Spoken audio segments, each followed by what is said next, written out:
Welcome to the Hurt to Healing podcast, Paul. It's a real honour to have you on, and I'm really looking forward to this conversation. Me too. Thank you for inviting me on.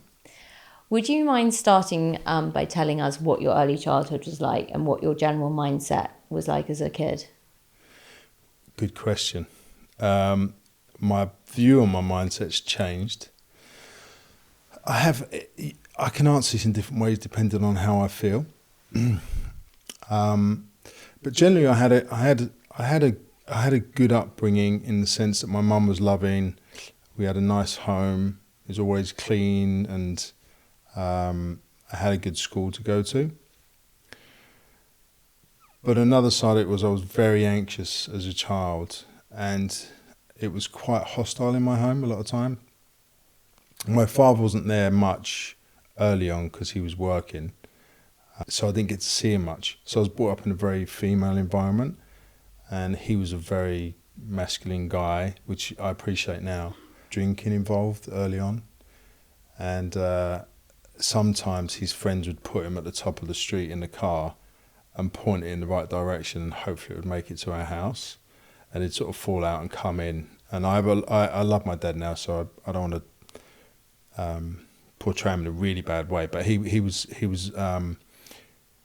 had a really good temper on him. So I was quite scared of him and intimidated by him. And he was a very sort of tough Victorian male. And I can see the benefits of some of it now. But as a child, he was pretty intimidating. It was pretty scary.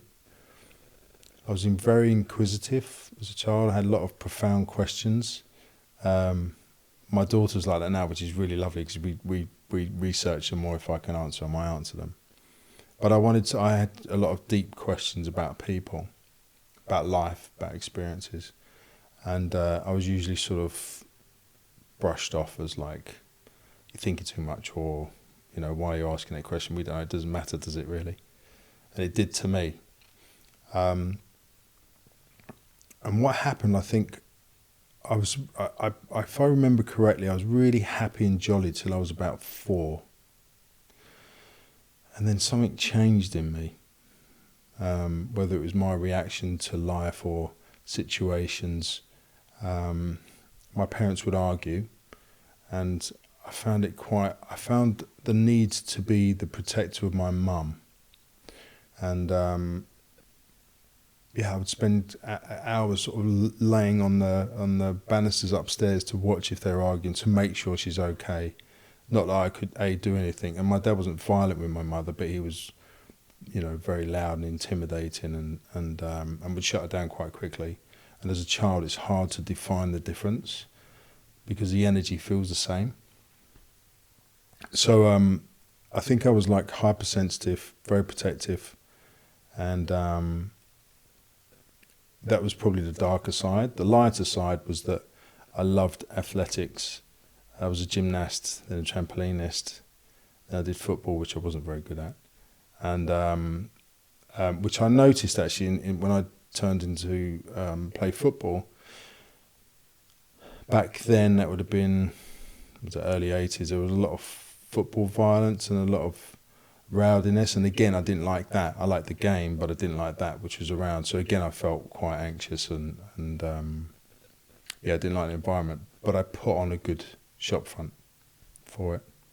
It sounds as though, there's so much crossover between you and I, it's kind of uncanny. But do you think a lot of your anxiety stem from that desire to fit in and to people please? Because I think quite often when you have like low self-esteem and low self-confidence, and that's those existential questions going on in your head, like who am I, what am I, you can quite often just mask quite a lot of your behavior and learn a lot of your behavior from those around you. And also if you've got an overbearing strong parent, I think it's often the case that you do become a people pleaser.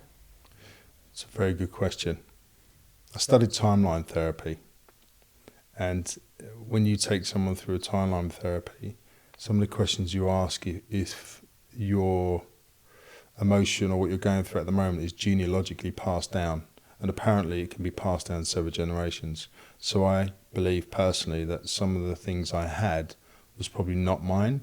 it was probably from a parent or their parent. Behaviour-wise, I think people pleasing.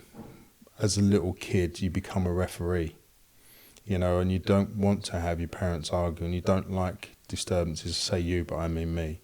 And sure, I became someone that would try to make sure nothing was going to happen.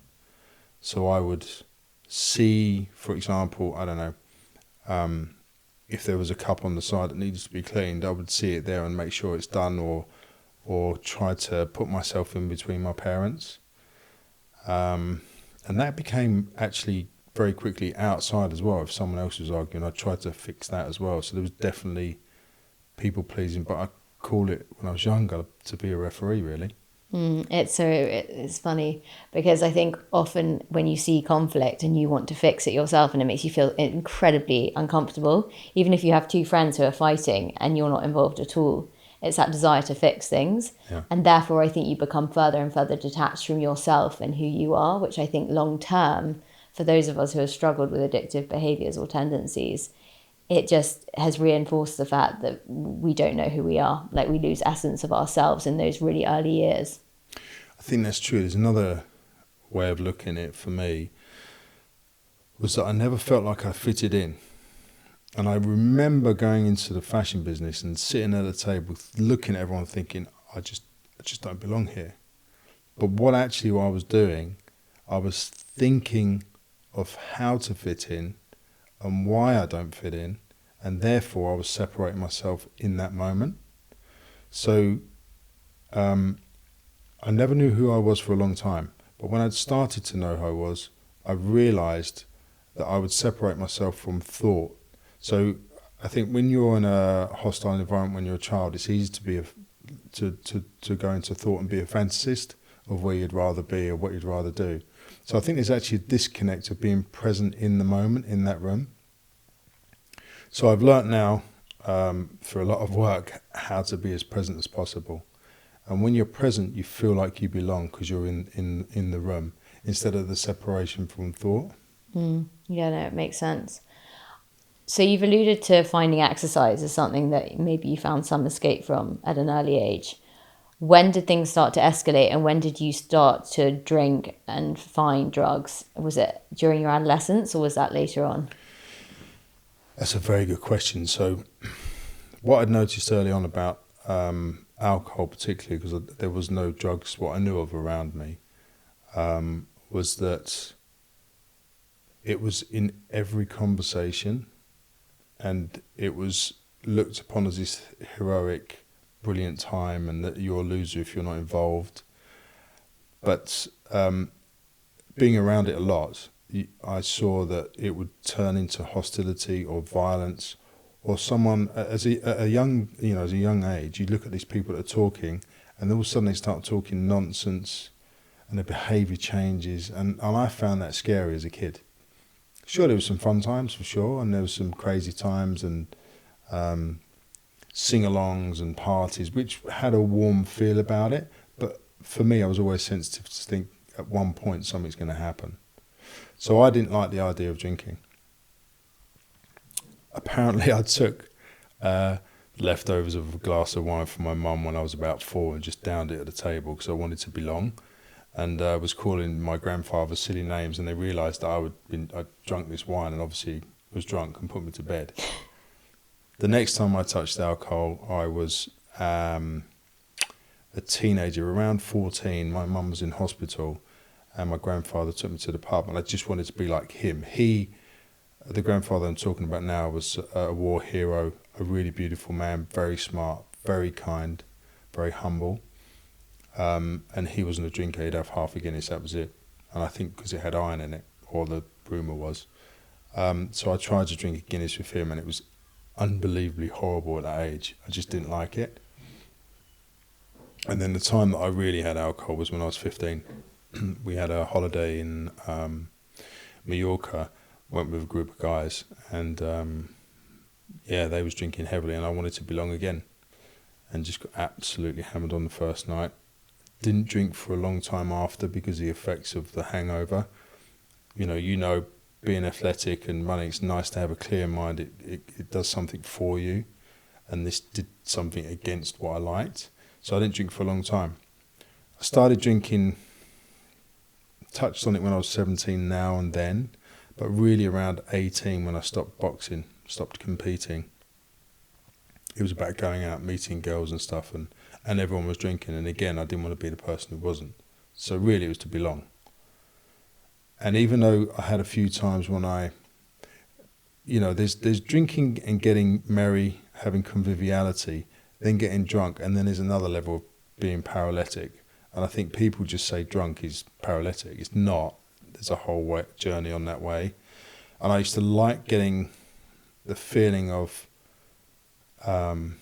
being at ease with my thought process, being at ease with the environment, maybe being a bit funny or thinking I'm funny and joining in. I liked that level, but I didn't like the feeling of getting drunk initially because I like to be in control.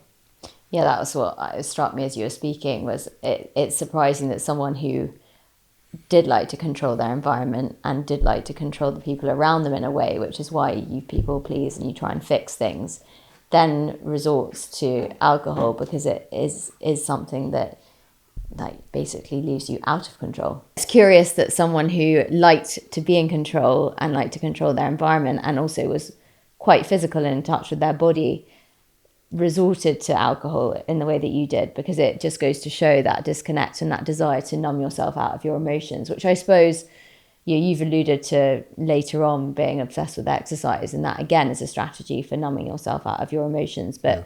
Do you think alcohol was an effective numbing strategy for you at that age? That's a very good question. It wasn't. Later on, it definitely was. But at that point, I didn't like the feeling of hangovers, and I didn't like the feeling of being out of control. So I would try to drink the same as everyone, but have water in between, or in the end I had amphetamines in the end, because I had this innate thing that if something went wrong, I'm the only one that can look after everyone. I'm the only one that can take care of any situation. But there was times where I would drink myself sober. Sounds strange, but I would drink so much that I'd just become sober, and I don't know if it was my mindset or something. But yeah, it definitely helped. It definitely helped take away the anxiety and the feeling of fear. But after a point of feeling really out of control, that I didn't like, so I'd grab food or I'd do something to try and sober myself up. When did the drug taking start? Almost immediately. Well, there was a lot of people smoking like hash and marijuana early on, but I started to take. I tell you what, I started to take a thing called Pro Plus, and I'd take a few just to pick myself up. Then it was like packets, and I realised I liked the feeling of being up, not down with alcohol. So I would take like a packet of Pro Plus, and I forgot about this till someone reminded me of it. And then I found a thing that the bodybuilders used to use called ephedrine. Don't think it was entirely legal, but I think it was a round pill. It had ephedrine, aspirin, and something else in it. And I found I could do a 2-hour workout, go out, drink as much as I want, dance as much as I want, and still be sharp by 2 o'clock in the morning. So that became my magic pill with alcohol as well. From that, I discovered cocaine. Didn't really, some people say they took it and that was the answer. Wasn't for me. I remember exactly where I took it, in whose house. But I'd found out a little while after that someone had put acid in our drinks beforehand. So I was already on my way out to do that. But the third or fourth time I took cocaine, I realised actually this is a perfect cocktail for me, because I can drink, can belong, get the feeling that alcohol gives you, and the feelings that it takes away. But also, cocaine basically allowed me to drink for a lot longer and not fall over and stay pretty much in the room. Yeah, I mean, again, did you have any awareness at this point that you were slowly sliding into addiction, or was it just that desire to fit in, to get some semblance of an escape? And I mean, did you know that those emotions that you were sort of trying to suppress were there, or was there just a complete lack of awareness? There wasn't a complete lack of awareness. There was a lack of understanding the labels and what they really were. I would blanket it that I would feel anxious. I always thought, as a kid, I thought I had anxiety issues, and I didn't know whether it was because sometimes I'd drink a Coca-Cola or something, but I thought I had, sorry, not anxiety, I thought I had adrenaline problems, because I was literally like a bunny that you'd wind up. I'd be running up and down the garden, I'd be doing handstands up and down the stairs. I would literally be all over the place all the time, be running, walking. I'd just sit and I'd just get up and do press-ups just to burn some energy. I was probably fortunate to have all this energy, but I couldn't sit still. I couldn't have a conversation. When you're talking to me, I'd have to finish what you're saying because I knew anyway, so I might as well finish a sentence. I was probably so annoying. So there was something going on. So later on, actually, so with the alcohol and drugs, I didn't know what I was, the emotions that I was numbing. But it did something to me where I could be in the room with whoever I was with.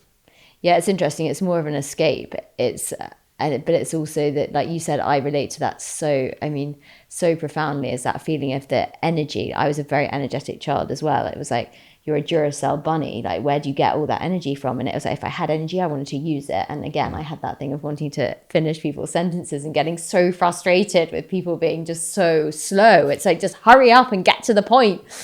But that impatience, I think, is driven by that incessant sort of anxiety and that whirring, like, sort of inability to be present and to actually just let go and to just see what happens. And again, that feeds into that desire to always be in control. And it's almost by finishing other people's sentences, it's almost like you're controlling the narrative, you're controlling the outcome. I honestly thought I knew exactly what you were saying.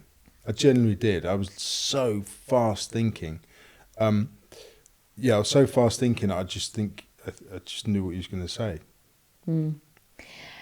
I think a lot of people have this vision of addicts and alcoholics and drug addicts as being these sort of, on the floor, like unable to function. But it sounds like you were actually pretty high functioning, and you then embarked on a career as a very successful male model. So how did that happen? Yeah, so I was on and off. So I would party weekends most times, but not through the weekdays. And I think as well, at that time, it was a little bit different because there was the rave scene coming, so everyone was partying, they'd go out on a Wednesday. So the narrative was a little bit different. The awareness was probably different. And as far as I was concerned, if you was a drug addict or an alcoholic, you lived in an alleyway, you had, a rain jacket on, the rope around your waist, which is what everyone still thinks. So I was definitely functioning. To answer your question before, I didn't see the warning signs because I thought that I'm an athlete. This is just an added bonus. I can party with everyone else, but I'm going to go back to being an athlete or doing something.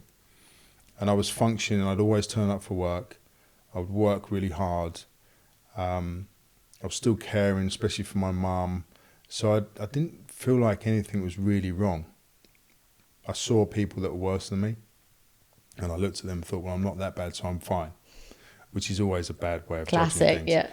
Yeah. I got into modelling. I was actually in the hospital, I had my appendix out, and my mother had sent off a photograph to a daily newspaper, a Red Top, and a model agency called Select.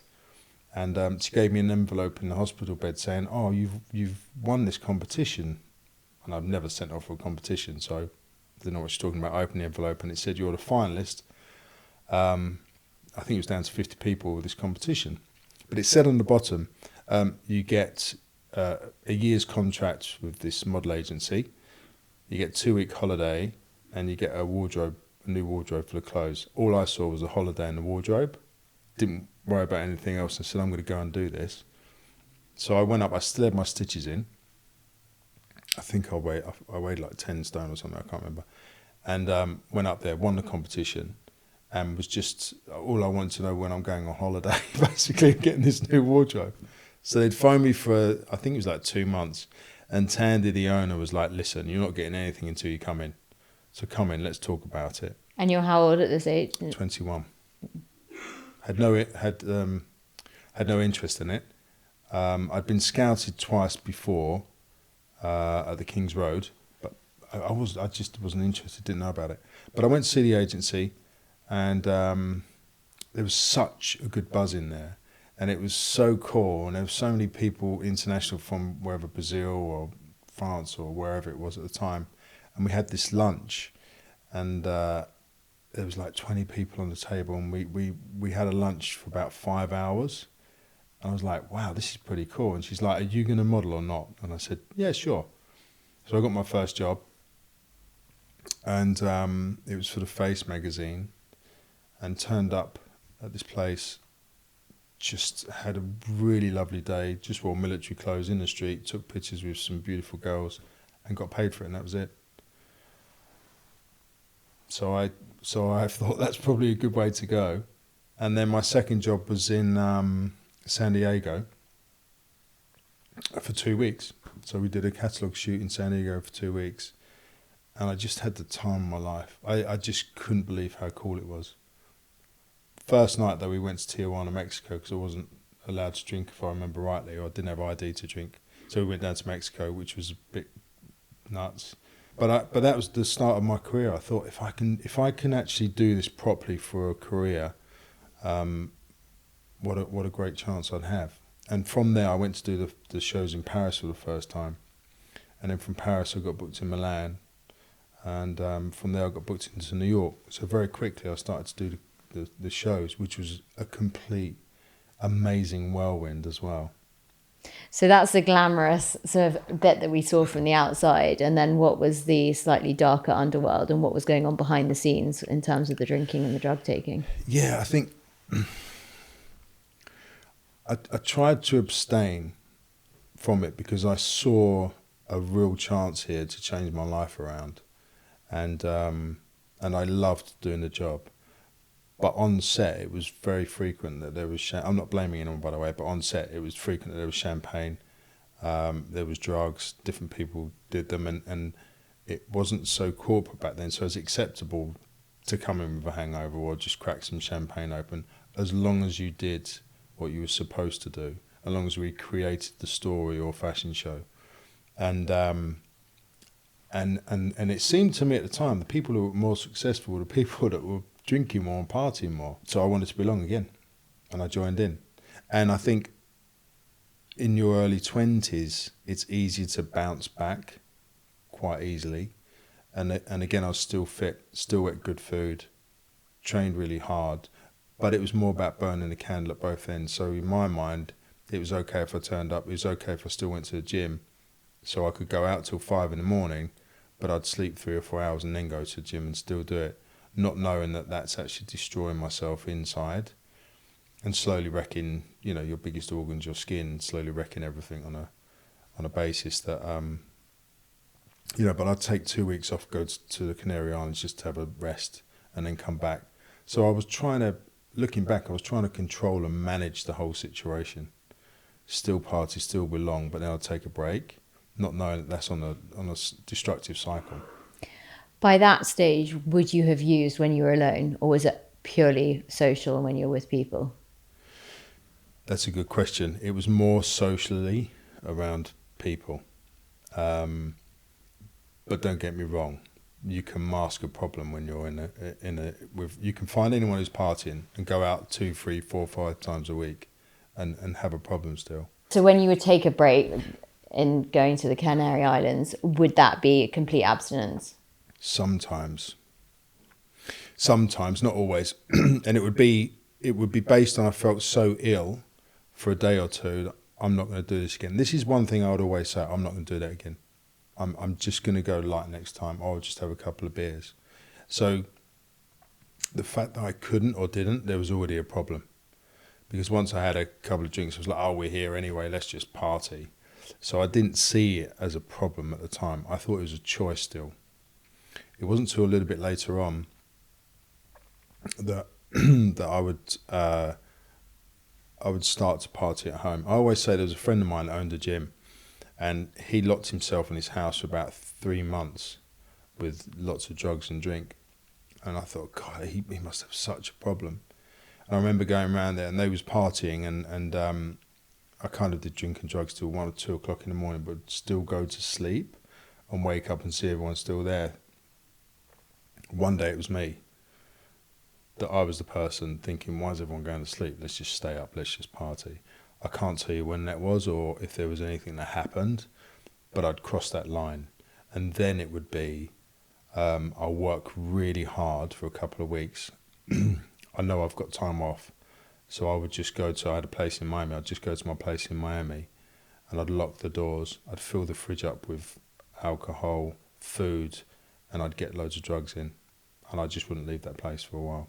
And can you remember what was going through your head during that time? I mean, because it's similar to, say, someone with an eating disorder having a binge and just locking themselves away. And was there a feeling of guilt and shame and the self-judgment, or was it just, I just want to escape and numb myself out? It was escape and numb myself out.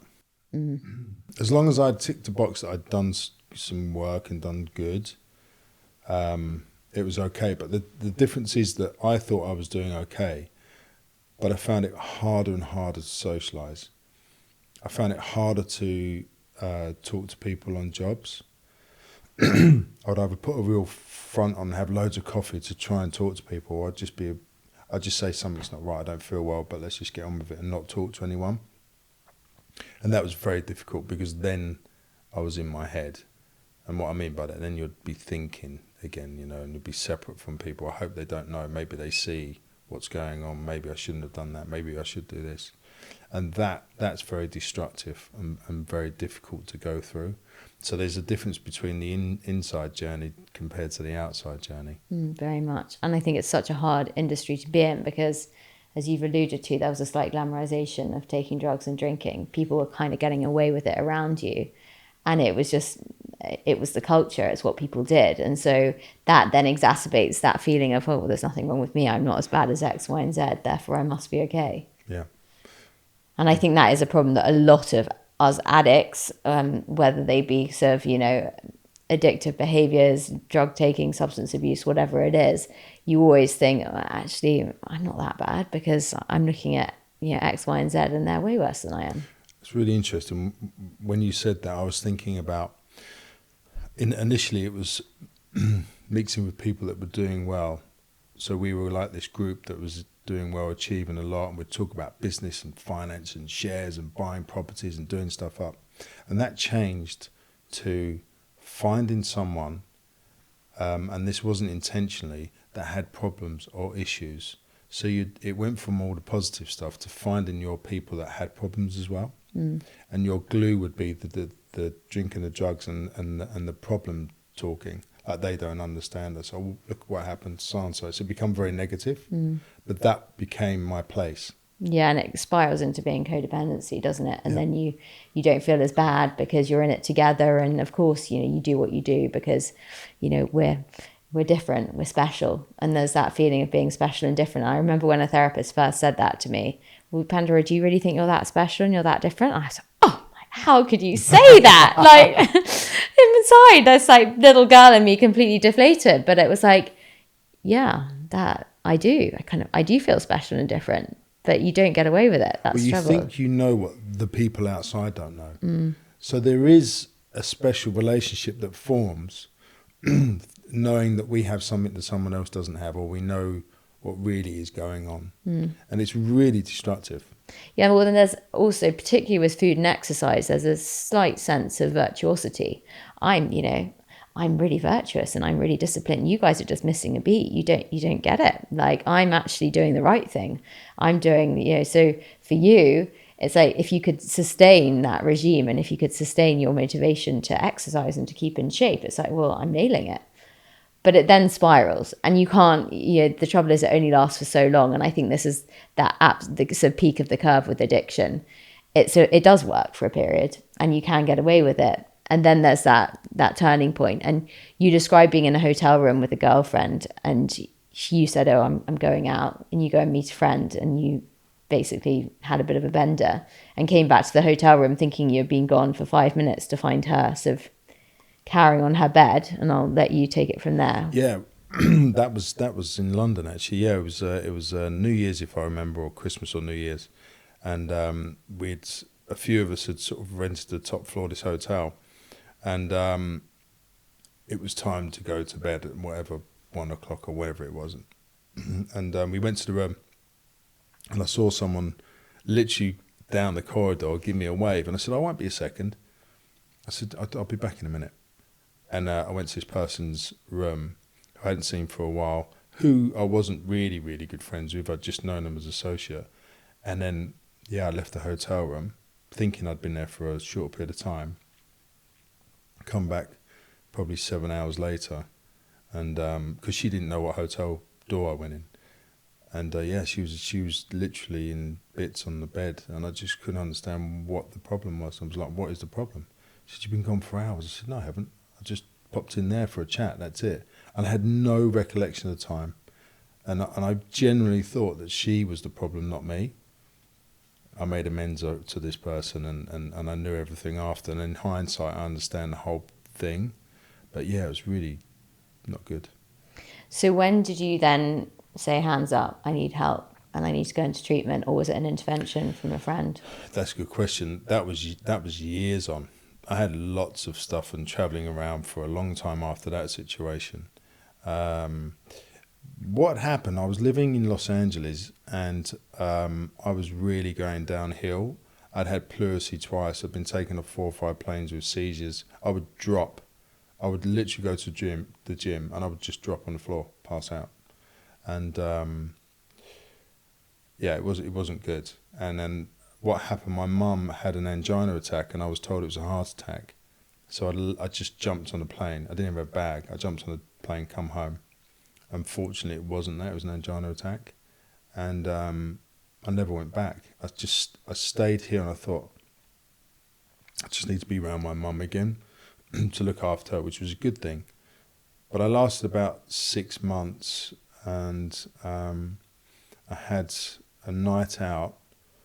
And I tried to really not use and drink so much in this period, but I was really depressed. Something wasn't right. I was not well, and we had one night out, and I went to see a friend at a venue basically, and on the way there, I was using and drinking, but on the way there, I had what I would call a breakdown, for sure, in this car, and after that night. I remember waking up on, I think it was the Sunday, and I was on the phone to someone on drug helpline that suggested I go to a meeting. I can't remember the conversation. I started to try and help the guy on the phone because he was telling me his story, and I thought, you've got problems, you need help, mate. Not as bad as you. And I went to this meeting, chose that meeting, walked in, had a cup of tea, had no idea why I was there. I looked for a doctor or someone to help me, and these guys aren't going to help me. So I phoned a friend of mine who works in the city, and I said, look, I need to come around and tell you something. And he opened the door. It's the first time I've asked for help, and I cried and just said I need help. I have a really bad addiction problem. And he was shocked because I hid it from everyone. But he was a very practical guy, and he said, what do you want to do? And I said, well, look, I've read these things called rehabs. I think I need to go there. So he drove me to a rehab basically, and even when I got there, I was like, I'm not sure anything's wrong really in my interview, and the woman said, you have severe cross addiction issues, and I said, okay, shall I come back next week, or when do I come back? Still trying to think I'm okay, bless her, but she said no, you should come and stay, and that's what I did. And how long did you stay there? Signed up for a 28-day program. About 3 weeks in, I was going to take my life, and it was a very non-dramatic, non-emotional thing. And actually, when I made the decision, I kind of felt quite calm and actually a little bit relieved.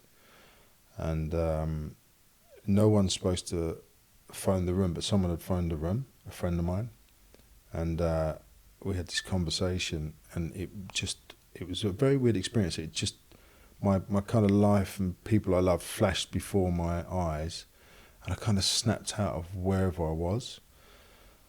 And it was a turning point for me to make a decision that I'm here anyway, and it'd be really selfish of me to take my life. I don't know what I'm here for, but it's probably a good idea to find out. And so I remember literally walking downstairs and making an announcement. They must have thought he's in the right place. And I made an announcement that I want to do this and I've got to do it. And it was a very strange experience to have because when I made the decision, I felt completely flawed and empty. I had nothing going on in my mind. I felt like I had nothing going on in my body. It was the weirdest feeling of like just completely empty. It wasn't bad, it wasn't good, but it gave me the space to just want to be well, and that was the decision I made from that day to get well. So from there I signed up for another 28 days. So I ended up doing 28. Then I did 5 days and weekends at home. Then I did 4 days, weekends at home, then 3, then 2, then 1. And then I did a year's aftercare, which was just one day a week. So actually it was over quite a long period of time. Cool. Well, thank you for sharing that, because I mean, what an incredible journey. And it sounds as though it's like a switch suddenly flicked in your mind, which is quite extraordinary because it doesn't happen for everyone. No, it was almost like an out-of-body experience. Mm-hmm. And also the decision to really go into treatment as well, because it sounds like that was kind of a fairly rapid succession of events, so you just suddenly found yourself there. Yeah, I think desperate people make desperate measures, and I'm glad it happened exactly as it happened, because if I had more time to think about it, I would have probably thought my way out of it again, which I've done a lot on a lot of occasions. So I think that in the act of surrendering to what my friend suggested, and just saying this is probably what I have to do, was a window of an opportunity for me where I was so exhausted from myself, and tired of being tired, that I kind of just gave up. But in the act of giving up was where the power came in, Yeah, and that's the surrender that so often leads to the recovery. And I think for listeners, it is an interesting process, because for some people they can reach that one rock bottom, which sounds like you did, and from that point it was like, no more of this, hands up. And for other people, such as myself, it's taken me to hit several rock bottoms, and I sort of, and I haven't had a drug or an alcohol issue, but it is, and recovery, I think, it's not a linear trajectory. It is very up and down. And I think if you had told me that when I was in my 20s, I would have been like, well, I've had my opportunity and I went into treatment, it didn't work, so I'm basically like, this is it for life. I've just got to manage it. And actually it's realizing that it's not. It can be small baby steps. There doesn't need to be one like euphoric moment. But equally, I think often you do have to just say hands up, and like the sort of old adage of trust the process. Mm-hmm. And it sounds like you had that process in treatment. Yeah, definitely. I'm not someone that surrenders, and I'm not someone that gives up. And that was my problem. Yeah, and because overthinking. I've got this. It's okay. I can do this. It's okay. I can bounce back another time. And I'm really grateful for that window of opportunity. But I'd like to clear up that although from that day I have not touched a drug or alcohol, and I would not that I'd recommend it, but even I was like, I'm not doing coffee. I'm going vegan. I did everything, and it was too much. And I made myself so unhappy. And I was like, well, now I'm unhappy. So I started to smoke. I started to have coffee and eat normally. And it took me a while to get rid of the cigarette thing. But even though I decided to go clean from substances, emotional sobriety is different. Mm. And it is 1 step forward and 2 steps back. And it is a journey. It's not an overnight thing. So just because I did that didn't mean I was 100% fine. Because life happens, you have relationships, it's an interdependent society we live in, so there's always tests and stuff. But what I did have was a bottom line of no alcohol, no drugs, for me. Yeah, and I think, again, it's, I think you've shared then I've heard you say that your mind goes from like 0 to 100, and I'm very much the same. It's like, right, well, when am I going to have the family? When am I going to have the the sort of the relationship? And it's just like one step at a time. And how did you find those early days of navigating things like birthdays, Christmas? That's a good question. I had a bit of on my first Christmas, I had a bit of a sense of humour, right? So I should have done this to my mum. But I called my addict David, and I said, Mum, I said, you know that I have addiction. I said, I've got to bring my addict with me. And she goes, who's that? And I said, it's David. She goes, who's David? And I said, I named my addict. And she was like, okay. So when I got there, I set up a spare seat for him, even though it didn't exist. I'd done this whole thing. And halfway through, I had to laugh at my mum and say, I'm so sorry, I was actually joking. Bless her, she cried. She was like, it's not funny. I was like, okay, it's not funny. But I tried to use humour a lot. And I think laughing can be quite cathartic, especially at yourself. For the first 3 months, I used to have to turn the television over if there was an alcohol advert. I had to drive past pubs and look the other way because I felt that something was going to pull me in. So I really avoided places like wet places or friends that would do drugs, anything compulsive. I avoided the gym because I knew I'd probably get addicted to the gym again, so I thought I'd avoid that. It was really difficult. It was difficult to measure things, what food shall I have, what shall I not have? Is it okay to have coffee? So it was really tough. It was really, really tough, actually. And but I think if you have a through line, if you know you want to get well, if you have a desire to get well, then this is just the day-to-day stuff that will sort itself out. I no longer have to do that, obviously, but I did for a long time. I found birthdays really difficult, but what I found a good tool was to be honest. And I would say to people, listen, although I'm sober, I find it hard to be around alcohol still. So my real friends would know that, and it'd be quite protective. They'd be like, get him a Coke, don't bring alcohol near him. It was a bit too much, but they were protective. And I think the honesty of that, to say that actually this is really challenging for me, was really helpful to do. And I would, if I started to feel uncomfortable, I'd remove myself. But I'd already told the host or someone else that this is the thing that I'm probably going to struggle with, and I'll leave. So that's literally what I did. Mm-hmm. And I think it is so important. There is that sense of white knuckling it in early recovery. Like you really have, like you said, it's that like lure to the pub or that lure to the gym, and it's like that sort of demon. You get this sort of sense that you're being possessed, and you go into these trance-like headspaces when you do certain behaviors, and you can feel yourself being overtaken by the addiction. And it's being able to either resist completely or to know that you go into those environments, like you said, with birthday parties, having a safety kind of net around you and parameters which enable you to just remain sober or do what you know you need to do. And if it gets too much, you have the permission to leave. And I think you often feel like a child wrapped up in cotton wool in early recovery because people are treating you with real caution. It's like, oh, just be careful. And you feel everyone's sort of whispering about you behind your back because you're the sort of sick one that, God, heaven forbid, if you let the cat out of the bag again, what's going to happen? But actually, it's really important to do. And like you said, the openness and the honesty with other people can actually help to dispel that sense of judgment and shame and to really keep you safe. Someone said to me early on that secrets keep you sick. I didn't get it at first, but then I understood what that means. And what it means is that if I went to a party, for example, and I was feeling tremendously pressured to drink or intimidated by someone there, or a situation, then I'm putting myself in danger, and I'm more likely to want to relieve myself of the anxiety or the fear.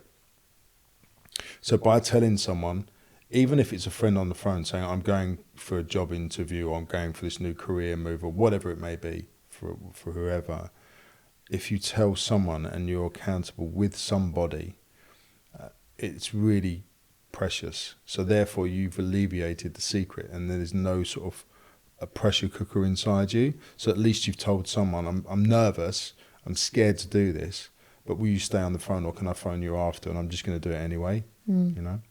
Yeah, it's something, and sometimes you do have to jump into the unknown.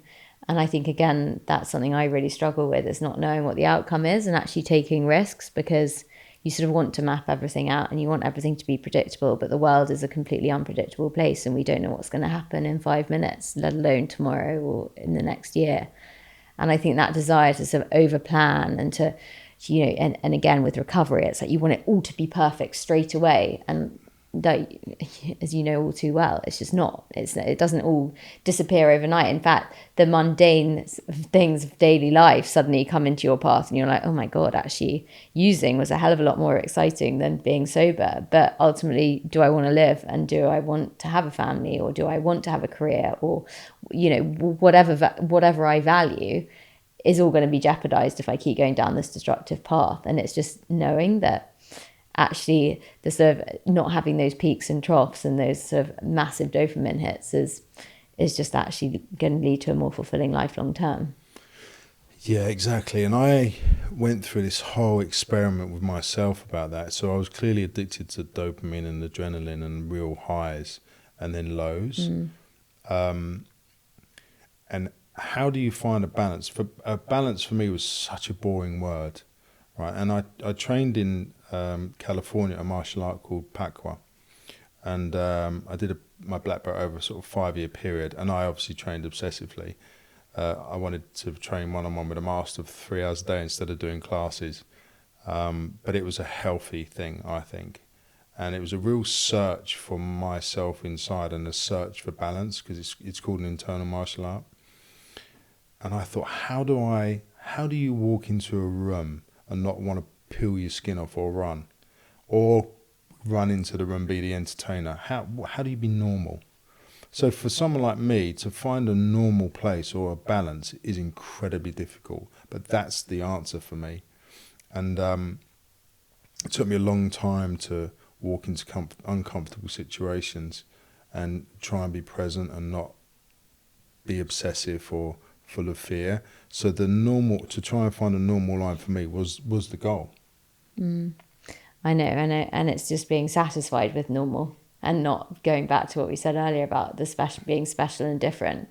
And I remember when someone said to me, don't you just want a normal life? Like, for me, normal, like, my God, that just sounds really boring. And like, no, I definitely don't want to be normal. I want to stand out. But ultimately, particularly for addicts, it's like normalcy is great. But don't forget, it's having a normality, but it's having excitement. Like, I have a really fast motorbike and I ride it really well, or I'll go mountain bike. I'll do stuff that give me thrills and excitement, but as long as I have a strong base, I'm okay. So will you tell us about your podcast, This Is Powerful, and why you decided to start it, and then also touch on your charity, Strive? Yeah, absolutely. So the podcast, I actually wrote it about 5 years ago, and but it didn't feel like the right time. So the producer I have now, Shannon's really great, and we met and we discussed it then. But in hindsight, I realised that when I started, it was the right time to start, because we was just going to do a podcast with no video like what we're doing here.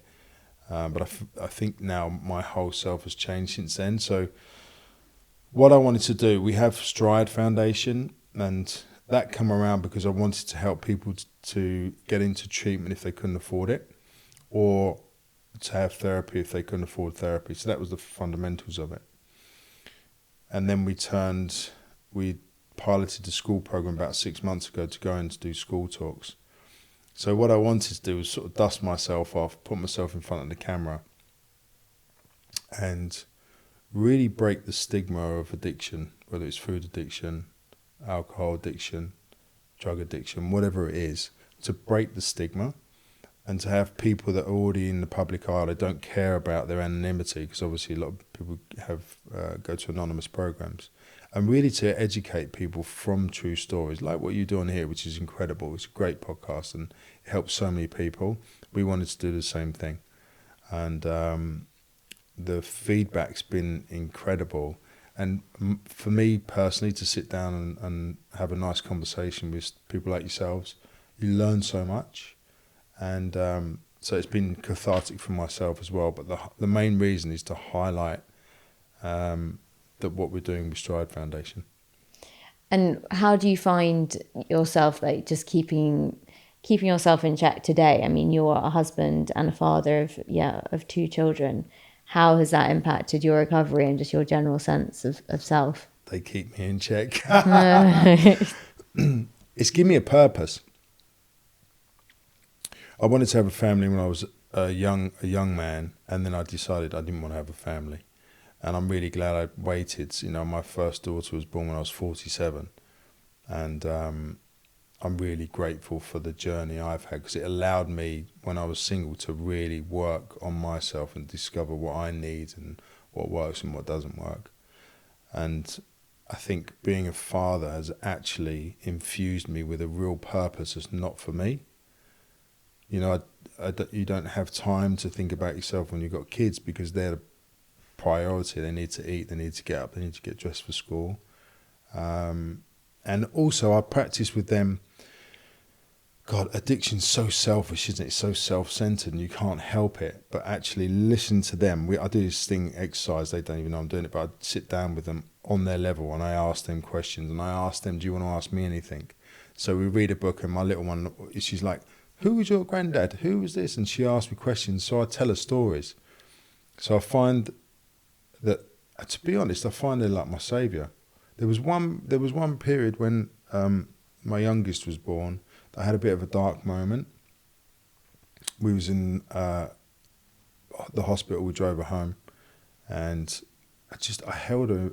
I remember looking out the back window and I held her, and it was in COVID, the news was rubbish, I wasn't going out, my circle had got taken from being in person to online.